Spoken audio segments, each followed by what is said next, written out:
Hello viewers, আশা করি ভালো আছেন। আমার চ্যানেলে আপনাকে স্বাগত জানাচ্ছি HTML এর পার্ট 27 এ। আজকে আমি HTML ফর্ম সম্পর্কে আলোচনা করতে যাচ্ছি। তো বন্ধুরা, আজকে আমরা জানবো ফর্ম এর সিনট্যাক্স, অর্থাৎ আমরা ফর্ম কিভাবে ক্রিয়েট করব, তারপর জানবো ইনপুট এলিমেন্ট সম্পর্কে, তারপর input element with type attribute, অর্থাৎ ইনপুট এলিমেন্টে কিভাবে টাইপ অ্যাট্রিবিউট ব্যবহার করা হয় এবং কেন করা হয় এই সম্পর্কে বিস্তারিত জানবো কয়েকটি টাইপ অ্যাট্রিবিউটের ভ্যালু সম্পর্কে এবং সেগুলো প্র্যাকটিক্যালি দেখব। তো বন্ধুরা, ভিডিওটি শুরু করার পূর্বে আপনাকে একটি ছোট্ট অনুরোধ, যদি আপনি আমার চ্যানেলে নতুন হয়ে থাকেন তাহলে প্লিজ আমার চ্যানেলটি সাবস্ক্রাইব করুন এবং পাশে থাকা বেল আইকনে ক্লিক করে আমার সাথেই থাকুন। তো বন্ধুরা, চলুন ভিডিওটি শুরু করা যাক। এর জন্য প্রথমে আমি একটি নিউ ফোল্ডার ক্রিয়েট করে নিচ্ছি, নাম দিচ্ছি পার্ট 27। ওকে, এই ফোল্ডারের ভিতরে আমি একটি টেক্সট ডকুমেন্ট নিয়ে নিচ্ছি, নাম দিচ্ছি index.html। ওকে, এবার আমি এটাকে সিম্পলি গুগল ক্রোমে ওপেন করে নিচ্ছি এবং সেই সাথে ওপেন করছি সাবলাইন টেক্সট এডিটরে। এখান থেকে আমি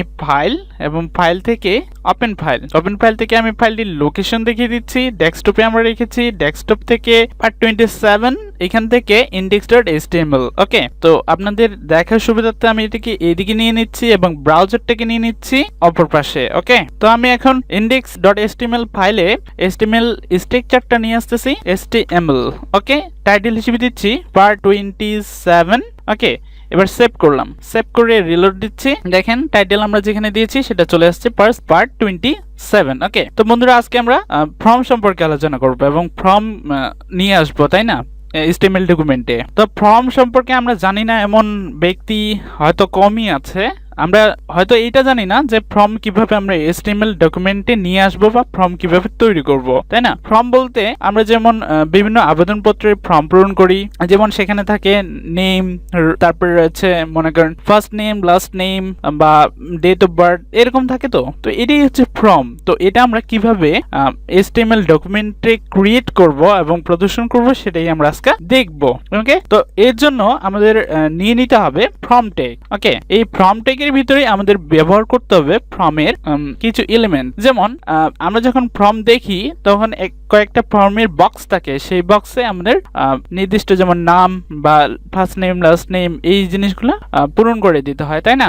সেটা প্রদর্শনের জন্য আমাদের ব্যবহার করতে হবে ইনপুট। ওকে, এখানে টাইপ অ্যাট্রিবিউটের ব্যবহার আমি পরে দেখাবো এবং নেমের ব্যবহার আমরা পরে দেখাবো। ওকে, এটাকে সিম্পলি আমি সেভ করছি, সেভ করে রিলোড দিচ্ছি। দেখেন এটা চলে এসেছে, একটা বক্স চলে এসেছে। এই ইনপুটের সামনে যদি আমি এখন দেই যে ধরুন FIRST ফার্স্ট নেম, নেম। ওকে, এবার সেভ করে রিলোড দিচ্ছি। দেখেন কি হচ্ছে, দেখেন এখানে ফার্স্ট নেম, তারপর একটা ইনপুট বক্স শো করতেছে। ওকে, তো এখানে আমরা যে কোনো একটা কিছু লিখে দিতে পারি। ওকে, ধরুন আপনি আপনার নামের ফার্স্ট নেমটা এখানে লিখে দিলেন। ওকে, তো সাপোজ এইভাবেই থাকতো নাকি, ফার্স্ট নেম, তারপরে এটাকে আমি আবার কপি করছি, কপি করে এখানে দিয়েছি বিয়ার। ওকে, এরপর নিচে আমি এটাকে আবার পেস্ট করে দিচ্ছি। এখানে ফার্স্ট নেমের জায়গায় আমি লিখে দিচ্ছি লাস্ট নেম। ওকে, সেভ করলাম, সেভ করে রিলোড দিচ্ছি। দেখেন নিচে চলে আসছে লাস্ট নেম। ওকে, তো বিআর দিয়েছি যার কারণে নিচে আসছে। যদি আমি বিআর ট্যাগ অর্থাৎ লাইন ব্রেক ট্যাগ ইউজ না করতাম তাহলে কিন্তু এই পাশে চলে আসতো। তো বিষয়টা আমি আরেকবার দেখাচ্ছি।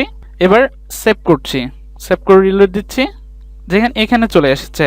ওকে, তো আমি লাইন ব্রেক ইউজ করছি, বিআর আরেকটা ইউজ করছি, বিআর সেভ করলাম, সেভ করে এখন রিলোড দিচ্ছি। ওকে, নিচে চলে আসছে। তো এরপর আমরা অনেক সময় দেখি যে আপনি মেল, ফিমেল বা আদার্স, কারণ আপনার জেন্ডার কি সেটার জন্য আমরা এভাবে ব্যবহার করতে পারি। যেমন ধরুন প্রথমে দিচ্ছি আমি মেল, MELE, মেল।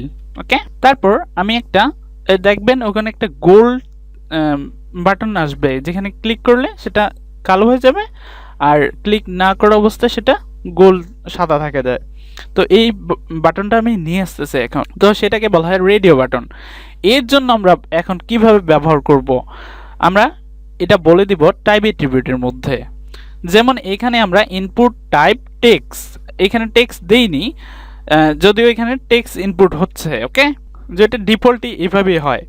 তো টাইপ হিসেবে আমরা এখানে দিয়ে দিব টেক্সট। ওকে, সেভ করলাম, সেভ করে রিলোড দিচ্ছি। দেখেন এখানে টেক্সট ইনপুট হচ্ছে। ওকে, তো এখানে যদি আমি টেক্সট না দিয়ে পাসওয়ার্ড দিয়ে দিই, সেভ করলাম, সেভ করে রিলোড দিচ্ছি। দেখেন এখানে এখন কিন্তু যেগুলো আমরা লিখব সেগুলো আর শো করবে না। আমরা যখন পাসওয়ার্ড দিই তখন এরকম ভাবেই তো শো করে, তাই না? গোল গোল, কিন্তু আমরা যেটা লিখি সেটা হাইড থাকে। ঠিক আছে, তো আশা করি বুঝতে পারছেন যে এইটা টাইপ অ্যাট্রিবিউটের ভ্যালু হিসেবে আমরা যেগুলো দেব সেগুলো মূলত এই ইনপুটের মধ্যে আমরা কি শো করাবো সেটাই সে দেখাবে বা সেটাই কাজ করবে। তো এখানে আমি সাপোজ টেক্সটই দিয়ে দিলাম, কারণ এখানে আমরা তোর নাম লিখবো, তাই না? নাম তো আমরা টেক্সটেই লিখবো। তো ফার্স্ট নেম লাস্ট নেম এখানেও আমি টেক্সট দিয়ে দিলাম, সেভ করলাম। এরপর এরপর যে বাটনটা আমরা নিয়ে আসব সেটা কিন্তু আর টেক্সট হবে না, সেটার জন্য আমাদের ব্যবহার করতে হবে রেডিও বাটন। ওকে, রেডিও টাইপ এখানে টেক্সট দিয়েছি, এখানে দিতে হবে রেডিও। সেভ করলাম, সেভ করে রিলোড দিচ্ছি। এটা নিচে নেমে গেছে। আরেকটা বিয়ার নিয়ে নিচ্ছি, বিয়ার সেভ করছি, সেভ করে রিলোড দিচ্ছি, নিচে নেমে গেছে।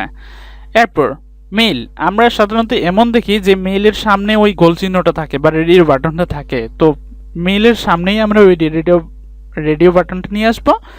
এর জন্য আমাদের ইনপুট এখানে দিতে হবে টাইপ। এখানে এবার আমরা দিব টাইপ অ্যাট্রিবিউটের ভ্যালু হিসেবে দিব রেডিও। ওকে, এখানে আমরা শেষ করে দিচ্ছি, সেভ করলাম। সেভ করে রিলোড দিচ্ছি। দেখেন ওই বাটনটা চলে এসেছে। এখানে যদি ক্লিক করি তাহলে নীল হয়ে যাচ্ছে, আবার ক্লিক করলে সেটা এভাবেই থাকবে। এরপর আমি নেম অ্যাট্রিবিউটের মাধ্যমে এটাকে চেঞ্জ করাটা দেখাবো। ওকে, তো এখানে আমি নেম অ্যাট্রিবিউট দিয়ে দিচ্ছি, নেম অ্যাট্রিবিউট। এবার সেভ করলাম, সেভ করে রিলোড দিচ্ছি। এখন দেখেন কি হয়। তো এখনো কেন চেঞ্জ হয়নি? তো এরপর আমি এটাকে কপি করলাম, কপি করে পেস্ট করছি, আবার নিচে পেস্ট করছি।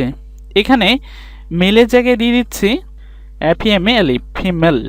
ওকে, আর এখানে দিয়ে দিচ্ছি আদার্স। ওকে, সেভ করলাম, সেভ করে রিলোড দিচ্ছি। দেখেন এভাবে চলে এসেছে। এই প্রত্যেকটার পর আমি বিয়ার, আবার বিয়ার ইউজ করছি, কপি করে পেস্ট, আবার পেস্ট, সেভ করলাম। দেখেন এভাবে চলে এসেছে। তো যদি আমরা এটাতে ক্লিক করি তাহলে এটা কালো হয়ে যাচ্ছে, মানে এটা সিলেক্ট হচ্ছে। এটাতে ক্লিক করে এটাও সিলেক্ট হচ্ছে, এটাতে ক্লিক করলে এটাও সিলেক্ট হচ্ছে। কিন্তু আমরা একই সাথে তো মেল ফিমেল আদার্স হতে পারি না, তাই না? তো আমরা চাচ্ছি এমন যে এটাতে ক্লিক করলে এই দুটা বন্ধ থাকবে, এটাতে ক্লিক করলে এই দুটা বন্ধ থাকবে, এটাতে ক্লিক করলে এই দুটা বন্ধ থাকবে। এর জন্য আমরা নেমটা ব্যবহার করব, আর নেমে যে ভ্যালুটা দিব সেটা প্রত্যেকটা নেমের ভ্যালু একই হতে হবে। আশা করি বুঝতে পেরেছেন। দেখেন আমি দিয়ে দিচ্ছি। তো নেমের ভ্যালু যেহেতু আমরা একই দিব, আমরা এখানে যেহেতু জেন্ডার শো করবে এর জন্য আমি জেন্ডার দিয়ে দিচ্ছি প্রত্যেকটাতে। কপি করছি, কপি করে নিচে পেস্ট করে দিচ্ছি, আবার এটাতেও নিচে পেস্ট করে দিচ্ছি। এবার সেভ করলাম, সেভ করে রিলোড দিচ্ছি। এবার দেখেন কি হয়। তো দেখেন এখানে আমি ক্লিক করছি, এরপর যদি আমি এটাতে ক্লিক করি তাহলে কিন্তু এটা অফ হয়ে যাচ্ছে। এটাতে ক্লিক করলে এটা অন হচ্ছে, দুটো অফ থাকতেছে। এটাতে ক্লিক করলে নিচের দুটো অফ থাকতেছে, এটা অন হচ্ছে, তাই না? তো এইভাবে মূলত নেমের ব্যবহার করা হয়ে থাকে। নেম আরও অনেক ক্ষেত্রে ব্যবহার করা হয়ে থাকে, সেগুলো পরবর্তী টিউটোরিয়ালে আমি বোঝানোর চেষ্টা করব। তো বন্ধুরা আজকে এ পর্যন্তই, দেখা হচ্ছে পরবর্তী টিউটোরিয়ালে। ততক্ষণ পর্যন্ত ভালো থাকবেন, সুস্থ থাকবেন। আর আমার ভিডিওটি যদি আপনার ভালো লেগে থাকে বা এই ভিডিওটি থেকে কিছু শিখতে পেরে থাকেন তাহলে প্লিজ ভিডিওটিতে একটি লাইক করবেন এবং কমেন্ট করে আপনার মূল্যবান মতামত জানিয়ে দেবেন।